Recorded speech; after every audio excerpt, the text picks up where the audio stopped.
ഇബാദത്തുകൾ അല്ലാഹുവിനെ പങ്കു ചേർക്കലാണ് ശിർക്ക് എന്ന് പറയുന്നത്. അല്ലാഹുവിന്റെ റസൂൽ സല്ലല്ലാഹു അലൈഹി വസല്ലം തങ്ങൾ പറഞ്ഞതിൽ ശിർക്കുൽ അസ്ഗറിനെ ഞാൻ വല്ലാതെ ഭയപ്പെടുന്നുണ്ട് എന്ന് പറഞ്ഞപ്പോൾ എന്താണ് നബിയെ ശിർക്കുൽ അസ്ഗർ എന്ന് ചോദിച്ചപ്പോൾ അത് ലോകമാന്യമാണ്, ജനങ്ങളെ കാണിക്കാൻ വേണ്ടി ചെയ്യുന്ന അമലുകളാണ് എന്ന് മുഹമ്മദ് റസൂലുള്ളാഹി സ്വല്ലല്ലാഹു അലൈഹി വസല്ലം. നിങ്ങളൊന്ന് ചിന്തിച്ചു നോക്കൂ.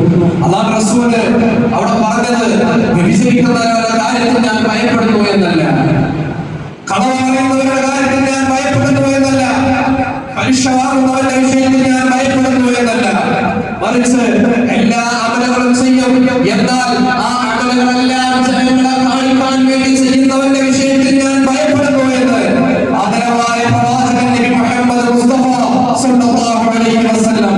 എന്റെ മുഅ്മിനീങ്ങളെ നമ്മൾ ചിന്തിക്കേണ്ട വളരെ മർമ്മപ്രധാനമായ വിഷയമാണ്. നമുക്കൊരു പക്ഷെ തലയിൽ കൊപ്പിയുണ്ടാവാം, നീണ്ട താടിയുണ്ടാവാം, നിസ്കാരത്താളുണ്ടാവാം, സുന്നത്ത് നിസ്കാരങ്ങളുണ്ടാവാം, ഫർദ് നിസ്കാരങ്ങളുണ്ടാവാം, തഹജ്ജുദും ഖുർആനും എല്ലാം കൃത്യമായി നടത്തേക്കാം. പക്ഷേ ഹൃദയത്തിന്റെ അകത്തളത്തിൽ ഇതെല്ലാം ജനങ്ങൾ കാണണം, ഞാനാണ് ഈ നാട്ടിലെ ഏറ്റവും നല്ല ആബിദ്, ഈ നാട്ടിൽ ഇത്രയും എന്നെക്കാൾ നന്നായി ഖുർആൻ പാരായണം ചെയ്യുന്നവർ മറ്റൊരാളില്ല എന്നെല്ലാം ജനങ്ങൾ കൃത്യമായി പറയാൻ വേണ്ടിയിട്ടാണ് എന്നൊരു ഉദ്ദേശം ഹൃദയത്തിന്റെ അകത്തളത്തിൽ ഉണ്ടായിട്ടുണ്ടോ അവന്റെ അമല് മൊത്തം പൊളഞ്ഞു പൊടിഞ്ഞു പോകുന്നതാണ് എന്ന് ഇന്നവരെ കളവ് പറഞ്ഞിട്ടില്ലാത്ത ആദരവായ പ്രവാചകൻ നബി മുഹമ്മദ് മുസ്തഫ സല്ലല്ലാഹു അലൈഹി വസല്ലം. എന്റെ മുഅ്മിനീങ്ങളെ നമ്മളൊന്ന് ചിന്തിക്കേണ്ടതുണ്ട്. സാധാരണക്കാരായ നിങ്ങളോടൊക്കെ കൃത്യമായി പറയാനുള്ള ഒരു കാര്യം, എല്ലാ വിഷയത്തിലും നമ്മൾ സംഭാവന ചെയ്യുന്ന ആളുകളാണ്. ആദ്യമേ വേണ്ടി സംഭാവന ചോദിക്കുമ്പോ അത് സദസ്സിൽ വെച്ച് 10 ചോദിച്ചാലേ ഞാൻ തിരുവേദന നീയൊരു മനുഷ്യന്റെ താല്പര്യമുണ്ടെങ്കിൽ അവന്റെ ആ പണം അത് കത്തിച്ചു കളയാനുള്ളത്, കാരണം അവൻ നീന് വേണ്ടി കൊടുത്താൽ അവർക്ക് ഒരു ഉപകാരം ഉണ്ടാവില്ല എന്ന് അതിനെ ഓർമ്മപ്പെടുത്തുകയാണ്. അത് കൊടുക്കാൻ എങ്ങനെയാണ്? കമ്മിറ്റിയുടെ ഭാരവാഹികളെ വിളിച്ചുകൊണ്ട് നിങ്ങൾ എന്നും അറിയണ്ട, എനിക്ക് നാളെ പരലോകത്തേക്കുള്ള വിജയത്തിനാണെന്ന് പറഞ്ഞ് അവർക്ക് നൽകുക.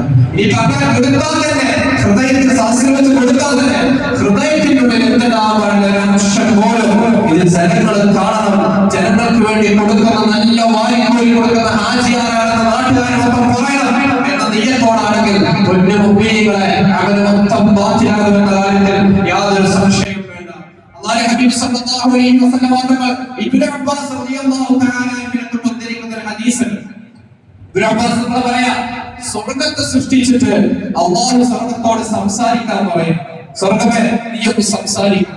അദ്ദേഹത്തെ സ്വർഗ്ഗം ഇങ്ങനെ സംസാരിച്ചിട്ട് പറഞ്ഞു, ഒരു വിഭാഗം ആളുകളെ അല്ലാഹു നാട്ടിൽ സത്യവിശ്വാസികൾ അല്ല, സ്വർഗ്ഗം പറയുന്ന സത്യവിശ്വാസികൾ അവരെന്നും വിജയികളാണ്, അവർക്കെന്നും വിജയമാണ്. പക്ഷേ ഇല്ലാ ഹറാമുൻ അലാ കുല്ലി ബഖീലിൻ, പിശുക്കനായ മനുഷ്യന് ഞാൻ നിഷിദ്ധമാണ്, ജനങ്ങൾക്ക് കൊടുക്കൂല. എത്ര ഉണ്ടെങ്കിലും അത് വാരിപ്പുകയുണ്ടാവും. അധ്വാനിക്കുന്നവർക്ക് ലക്ഷക്കണക്കിന് കോടിക്കണക്കിന് രൂപ വരുമാനമുണ്ടാവും. പക്ഷേ ഒരു നന്മയ്ക്ക് വേണ്ടി ചോദിച്ചാലും ഒരു രൂപ പോലും കൊടുക്കാതെ പിടിച്ചു വെക്കുന്നവരാ. സ്വർഗ്ഗം പിടിച്ചു പറഞ്ഞവരെ എന്നിലേക്ക് പിശുക്കനെ ഞാൻ അടുപ്പിക്കുകയില്ല എന്ന് സ്വർഗ്ഗം അല്ലാഹുവിനോട് വിളിച്ചു പറയാം. എത്ര വലിയ കൊടുത്ത് ചോദിക്കാൻ കൊടുക്കുമ്പോൾ 10,000 കൊടുക്കാൻ കഴിവുള്ളവരാകട്ടെ, 20,000 കൊടുക്കാൻ കഴിവുള്ളവരാണെങ്കിലും 100,000 കൊടുത്തോട്ടെ ബാക്കിയെല്ലാം പിടിച്ചു വെക്കാമെന്നുള്ള മനോഭാവമാണോ ആ മനുഷ്യൻ സ്വർഗ്ഗത്തിൽ കടക്കൂല എന്ന് സ്വർഗ്ഗം വിളിച്ചു പറയുകയാണ്. അവിടെ വിശ്വാസിയും കടക്കുകയില്ല. അതാണ് വിഷയത്തിന്റെ പ്രസക്തമായ ഭാഗം. ലോകമാനത്തിന് വേണ്ടി ഇബാദത്ത് ചെയ്യുന്നവൻ, ലോകമാനത്തിന് വേണ്ടി ജനങ്ങളെ കാണിക്കാൻ വേണ്ടി സ്വതക്ക ചെയ്തവൻ, ജനങ്ങളെ കാണിക്കാൻ വേണ്ടി എന്തെങ്കിലും ചെയ്തവൻ, അവരും ഞാൻ നിഷിദ്ധമാണ് എന്ന് സ്വർഗ്ഗം വിളിച്ചു പറയുമെന്ന് മുഹമ്മദ് റസൂലുള്ളാഹി സ്വല്ലല്ലാഹു അലൈഹി വസല്ലം. എന്റെ മുഅ്മിനീങ്ങളോട് എനിക്ക് പറയാനുള്ളത്, ചെയ്യുന്ന അമല് ഒന്നുപോലും ജനങ്ങളെ കാണിക്കാൻ വേണ്ടി ചെയ്യുന്നത്, അത് മൊത്തം അമലും ബാത്തിലായി പോകും. ഒരുപക്ഷെ നമ്മൾ നല്ല ഇബാദത്ത് ചെയ്യുന്നുണ്ടാവാം, പക്ഷെ അറിവിന്റെ കുറവ് കാരണം അതെല്ലാം ജനങ്ങളൊന്ന് എന്നെ നല്ലവനാണ് എന്ന് പറഞ്ഞോട്ടെ എന്ന് ചിന്തിച്ചുകൊണ്ടാണെങ്കിൽ മുഅ്മിനീങ്ങളെ മുഴുവൻ നഷ്ടമാകുമെന്ന് പഠിപ്പിച്ചത് മുഹമ്മദ് റസൂലുള്ളാഹി സ്വല്ലല്ലാഹു അലൈഹി വസല്ലം. മഹാന്മാർ പറയാറുണ്ട്, ഒരു ഒട്ടകത്തെ പരിപാലിക്കുന്ന, ഒട്ടകത്തെ ആടിനെ പരിപാലിക്കുന്ന ആട്ടിനെ പോലെയായിരിക്കണം നിങ്ങളെ ഇബാദത്തുകൾ. ഒരുപക്ഷെ പള്ളിയിൽ ഇരുന്ന് ഖുർആൻ ഓതുന്ന കുറെ ചുറ്റും ആളുകളൊക്കെ നിൽക്കുന്നുണ്ടാവും. നമ്മുടെ മനസ്സിൽ മനസ്സിലേക്ക് വരുന്നു, ഞാൻ നല്ല ഓട്ടുകാരനാണ്, അല്ലെങ്കിൽ ഞാൻ നല്ല വികൃതനാണ് എന്ന് എന്റെ നാട്ടുകാരൊക്കെ നിങ്ങളെ കണ്ടോട്ടെ എന്നുള്ള ചിന്തകളെ ഹൃദയത്തിൽ വരുന്നുണ്ടെങ്കിൽ അവിടെ ചെയ്യേണ്ടത് എന്താണെന്നറിയോ? മഹാന്മാർ പറഞ്ഞു, നമ്മുടെ ചുറ്റുമുള്ളത് നിങ്ങൾ ആടുകളായിട്ടോ അല്ലെങ്കിൽ ഒട്ടകങ്ങളായിട്ടോ സങ്കല്പിക്കണം. ഒരു ആടിനെ വേക്കുന്ന ആട്ടിനെ അല്ലെങ്കിൽ ഒട്ടകത്തെ വേക്കുന്ന ഒട്ടകത്തെ പരിപാലിക്കുന്ന വ്യക്തി, അവൻ ഈ ഒട്ടകത്തെയായിട്ട് മരുഭൂമിയിലേക്ക് പോയി 100 ഒട്ടകമുണ്ടെങ്കിൽ 100 ആടുണ്ട്. അവന്റെ നിസ്കാരത്തിന്റെ സമയം വരുമ്പോ ആ ഒട്ടകങ്ങൾക്കിടയിൽ നിന്ന് ആടിക്കടയിൽ നിന്ന് അവൻ നിസ്കരിക്കുമ്പോ അവന്റെ മനസ്സിൽ ഈ ഒട്ടകങ്ങളൊന്നും കാണട്ടെ എന്ന് ചിന്തിക്കാറില്ല. കാരണം അവര് മനുഷ്യരില്ലല്ലോ, ആടൊന്ന് കാണട്ടെ എന്ന് അവൻ ചിന്തിക്കാറില്ല. അതേപോലെയായിരിക്കണം പള്ളിയിലൊക്കെ ഇബാദത്ത് ചെയ്യുമ്പോ എന്റെ ചുറ്റുമുള്ളത് ആടുകളാണ് അല്ലെങ്കിൽ ഒട്ടകങ്ങളാണ് എന്ന് ചിന്തിക്കാം. പക്ഷേ ഇവരെയൊന്നും കാണിച്ചിട്ട് എനിക്കൊരു ഉപകാരമില്ലല്ലോ എന്നുള്ള ചിന്ത വന്നാൽ നമ്മുടെ മനസ്സിൽ നിന്ന് ലോകമാനത്തെ മാറ്റിയെടുക്കാൻ കഴിയുമെന്ന് മഹാന്മാരായ സൂഫിയാക്കന്മാരെ നമ്മൾ പഠിപ്പിക്കുകയാണ്. ബഹുമാനപ്പെട്ട അവിടുത്തെ അതിർത്തിയിൽ പരാമർശിച്ച മഹത്തായ ഒരു വരിയുണ്ട്.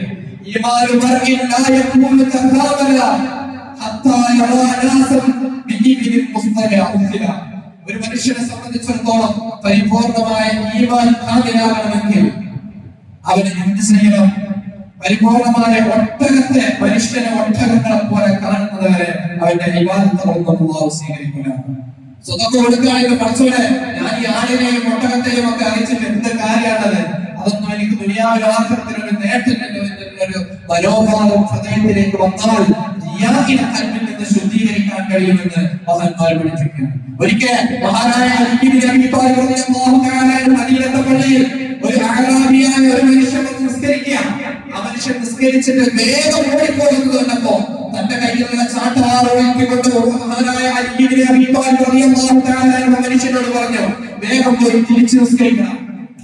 ഈ എന്താ ഇത്ര ധൃതി നിസ്കരിക്കുന്നത്? ഈ ധൃതി മാറ്റിക്കൊണ്ട് രണ്ടാമത് മടക്കി നിസ്കരിക്കുന്നത് പറഞ്ഞു. മഹാനായ അലി റളിയല്ലാഹു തആല ചാട്ടവാർ പിടിച്ചു നിൽക്കുന്നതുകൊണ്ട് പേടിച്ചുകൊണ്ട് ആ മനുഷ്യൻ വീണ്ടും മടക്കി നിസ്കരിച്ചപ്പോ അലിയാർ തങ്ങൾ ചോദിച്ചൊരു ചോദ്യമുണ്ട്, പോലെ നീ ആദ്യം നിസ്കരിച്ച നിസ്കാരമാണോ അതോ രണ്ടാമതായി നിസ്കരിച്ച നിസ്കാരമാണോ നിനക്ക് ഏറ്റവും ആനന്ദകരമെന്ന് ചോദിച്ചപ്പോ അവിടുത്തെ പറഞ്ഞൊരു മറുപടിയുണ്ട്, ആദ്യം നിസ്കരിച്ച നിസ്കാരമുണ്ടല്ലോ അത് ഞാൻ അല്ലാഹുവിനെ പേടിച്ചുകൊണ്ടാണ് വേഗമാണെങ്കിലും നിസ്കരിച്ചത്.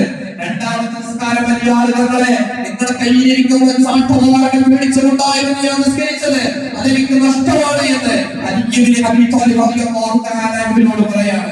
അതുകൊണ്ട് ജനങ്ങളെ കാണിക്കാൻ വേണ്ടി ചെയ്യുന്ന സർവ്വഅമലും പൊളിഞ്ഞു പോകുന്നതാണ്. ഇന്നലെ സുഹൃത്ത് പറഞ്ഞു, ഏതൊരു സദസ്സിൽ വെച്ചിട്ട് ഹാജിയാനോട് വഴി നടക്കുമ്പോ സംഭാവന സംഭാവന 1 ലക്ഷം പറഞ്ഞു. പക്ഷെ അവിടെ അനൗൺസ് ചെയ്യുമ്പോ ആ മനുഷ്യൻ ഇംഗ്ലീഷിൽ മാറിപ്പോയി. മാറിയപ്പോ ആ മനുഷ്യൻ പറഞ്ഞു ഇന്ത്യയാണ് തരുക. എന്റെ കൃത്യമായി ഉപയോഗിക്കാതെ PA ഉപയോഗിച്ചില്ലേ? അത് എന്റെ സ്റ്റാൻഡേർഡും എനിക്ക് ജനങ്ങളുടെ മുന്നിൽ കിട്ടുന്ന അംഗീകാരം നഷ്ടപ്പെട്ടിട്ടുണ്ട്. അതുകൊണ്ട് ഇനിയാണ് 1 ലക്ഷം രൂപ തരുണ്ടായെന്ന് പറഞ്ഞ് പ്രസംഗിച്ചു പറഞ്ഞു എന്ന് എന്റെ പ്രിയപ്പെട്ട സുഹൃത്ത് അവരുടെ സത്യമായി ജോലി ചെയ്യുന്ന ഒരു സുഹൃത്താണ്. അദ്ദേഹം എന്നോട് പങ്കുവയ്ക്കുകയാണ്. ഇതേപോലെ മനുഷ്യന്മാരുടെ അവസ്ഥ. ഇങ്ങനെയുള്ള ആളുകൾക്ക് കിട്ടുന്ന ശിക്ഷയെ കൂടി പറഞ്ഞിട്ട് ഞാൻ അവസാനിപ്പിക്കാം. മഹാനായ റസൂലുള്ളാഹി സ്വല്ലല്ലാഹു അലൈഹി വസല്ലം പറഞ്ഞ 3 വിഭാഗം ആളുകളെ നാളെ അന്ത്യനാളിൽ കൊണ്ടുവരും.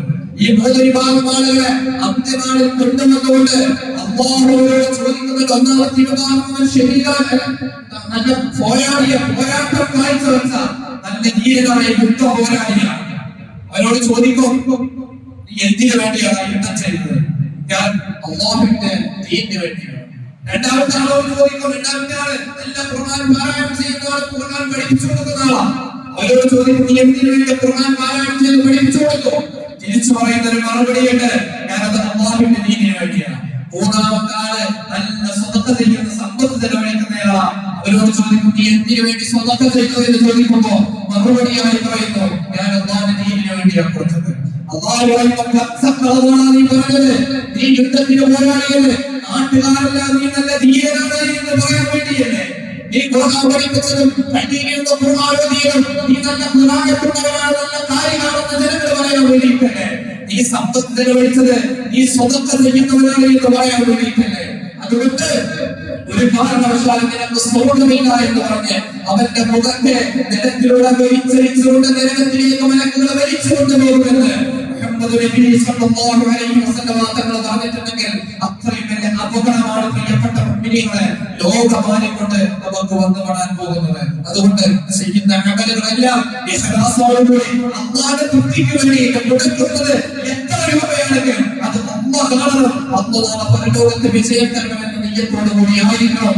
എല്ലാവർക്കും മൊത്തം നഷ്ടവും ഈമാനില്ലാതെ നശിച്ചതുമായ കാരണമാകുമെന്ന് ഓർമ്മപ്പെടുത്തിക്കൊണ്ട് എന്റെ വാക്കുകൾ ഞാൻ അവസാനിപ്പിക്കുന്നു. അല്ലാഹു നമുക്ക് ഈമാനുള്ള മരണം നൽകി അനുഗ്രഹിക്കുമാറാകട്ടെ. അസ്സലാമു അലൈക്കും വറഹ്മത്തുള്ളാഹി വബറകാതുഹു.